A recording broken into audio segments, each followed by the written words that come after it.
చేపట్టినటువంటి GST 2 awareness campaign ఇవాళ అనంతపురంలో టేకప్ చేయడం జరిగింది.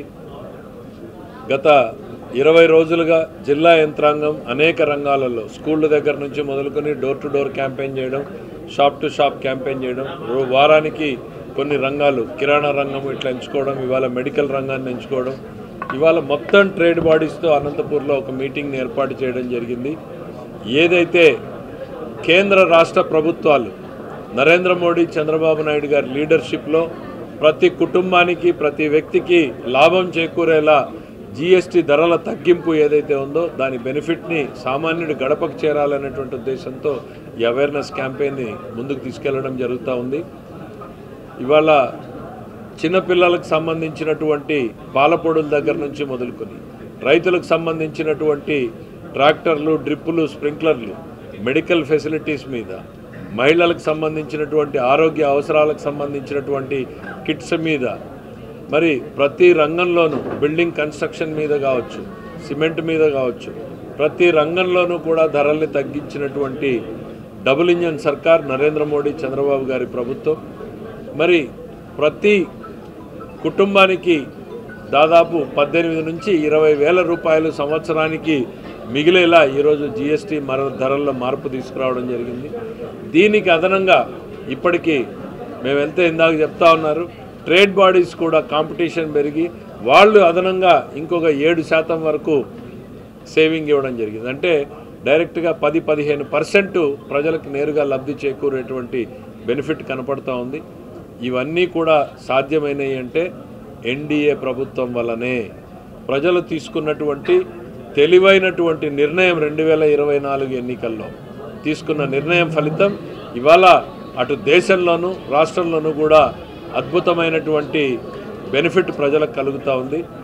ఇటు ఆంధ్రప్రదేశ్ రాయలసీమని హార్టికల్చర్గా హబ్గా మార్చడానికి కానీ, విశాఖ ఉక్కుని కాపాడుకోవడానికి కానీ, అమరావతి నిర్మాణం చేపట్టడానికి, పోలవరం నిర్మాణం చేపట్టడానికి, నేషనల్ హైవేలు, రాష్ట్ర రహదారులు ఇవన్నీ వేసుకోవడానికి కూడా ఈరోజు కేంద్ర ప్రభుత్వ సహకారం వలన సాధ్యమవుతోంది అన్నటువంటిది ఈ సందర్భంగా తెలియజేస్తూ, RDT ఈ జిల్లాలో పనిచేస్తున్నటువంటి ఓ మంచి స్వచ్ఛంద సేవా సంస్థ. వాళ్ళకి FCNRA ఈ రెన్యువల్ మీద గత సంవత్సర కాలం నుంచి కూడా వాళ్ళకి రెన్యువల్ కాకుండా ఉండడంతో గౌరవ ముఖ్యమంత్రి శ్రీ నారా చంద్రబాబు నాయుడు గారు ప్రత్యేకంగా శ్రద్ధ పెట్టి దీన్ని గతంలోనే కేంద్రంలో ఉన్నటువంటి హోంశాఖ మంత్రులతో మాట్లాడడం జరిగింది. దాని మీద వాళ్ళు మళ్ళీ నివేదికలు కోరడం, కింద నుంచి క్షేత్రస్థాయి నుంచి కూడా రిపోర్ట్స్ అన్ని కాల్ఫర్ చేయడం జరిగింది. మళ్ళీ లాస్ట్ వీక్ ఢిల్లీలో ఉన్నప్పుడు ప్రత్యక్ష సాక్షిగా చెప్తా ఉన్నాం, మళ్ళీ చంద్రబాబు నాయుడు గారు మళ్ళీ హోమ్ మినిస్టర్ గారితో సమావేశం కావడం, సాధ్యమైనంత తొందరలో వాళ్ళకి ఈ రెన్యువల్ చేయాల్సినటువంటి ప్రాముఖ్యాన్ని వివరించడంతో కేంద్రం సానుకూలంగా స్పందించింది. తొందరలోనే నిర్ణయం వస్తుందని నేను భావిస్తున్నాను. కేవలం గౌరవ ముఖ్యమంత్రి చంద్రబాబు నాయుడు గారి చొరవ వల్లనే ఇది ఇవాళ సాకారం అవుతూ ఉంది. ఇది ఎన్ని ఇబ్బందులున్నా అన్ని అడ్డంకుల్ని అధిగమించి ఇది ఒక షేప్కి వస్తుంది. సానుకూలంగా కేంద్రం స్పందించింది అని అంటే కేవలం చంద్రబాబు నాయుడు గారు చూపినటువంటి చొరవ వలన అనేటువంటిది మాత్రం మీ అందరికీ చెప్పాలనుకుంటున్నాను. మెడికల్ కాలేజీలు అనేటువంటిది ప్రైవేటు పరం కాదు, private public participation. Jaganmohan Reddy గారు ఊరందరిది ఒకదారి, ఉలిపిరి కట్టది ఒకదారి అన్నట్టుంది. ప్రపంచం ఒకవైపు పోతా ఉంటే తాను ఇంకో వైపు పోతానంటా ఉన్నాడు. ప్రైవేట్ పబ్లిక్ పార్టిసిపేషన్లో ఏ ఒక్కరికి ఇది దారాదత్తం చేయడం లేదు.